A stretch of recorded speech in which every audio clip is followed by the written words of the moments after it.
Ésaïe, chapitre 19. Oracle sur l'Égypte.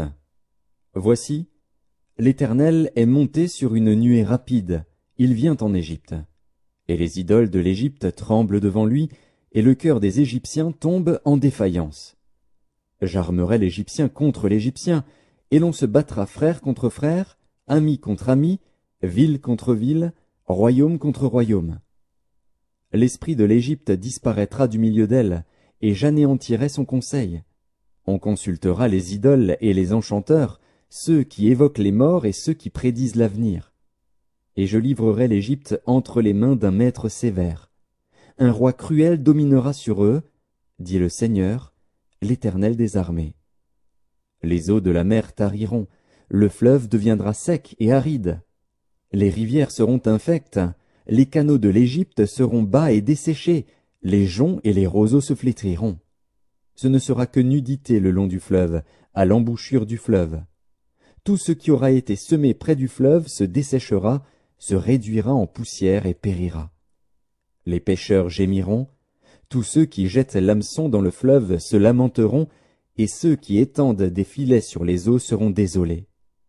Ceux qui travaillent le lin peigné et qui tissent des étoffes blanches seront confus. Les soutiens du pays seront dans l'abattement, tous les mercenaires auront l'âme attristée. Les princes de Tsoan ne sont que des insensés, les sages conseillers de Pharaon forment un conseil stupide. Comment osez-vous dire à Pharaon, « Je suis fils des sages, fils des anciens rois » Où sont-ils donc tes sages? Qu'ils te fassent des révélations et qu'on apprenne ce que l'Éternel des armées a résolu contre l'Égypte. Les princes de Tsoan sont fous, les princes de Noph sont dans l'illusion, les chefs des tribus égarent l'Égypte. L'Éternel a répandu au milieu d'elle un esprit de vertige, pour qu'il fasse chanceler les Égyptiens dans tous leurs actes, comme un homme ivre chancelle en vomissant. Et l'Égypte sera hors d'état de faire ce qu'ont fait la tête et la queue, la branche de palmier et le roseau. En ce jour, l'Égypte sera comme des femmes.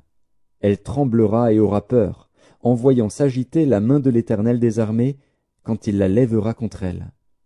Et le pays de Juda sera pour l'Égypte un objet d'effroi. Dès qu'on lui en parlera, elle sera dans l'épouvante, à cause de la résolution prise contre elle par l'Éternel des armées.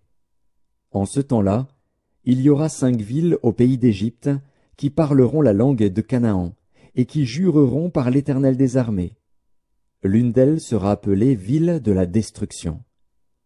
En ce même temps, il y aura un autel à l'Éternel au milieu du pays d'Égypte, et sur la frontière un monument à l'Éternel.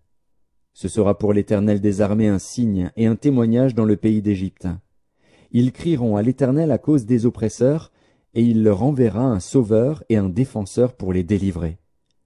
Et l'Éternel sera connu des Égyptiens, et les Égyptiens connaîtront l'Éternel en ce jour-là.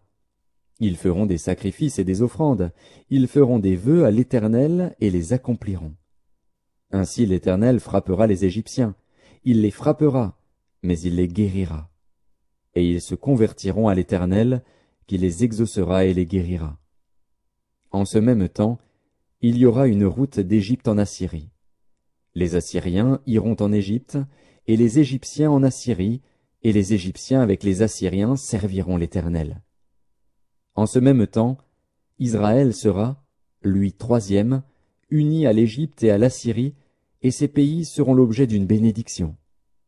L'Éternel des armées les bénira, en disant, « Béni soit l'Égypte, mon peuple, et l'Assyrie, œuvre de mes mains, et Israël, mon héritage. »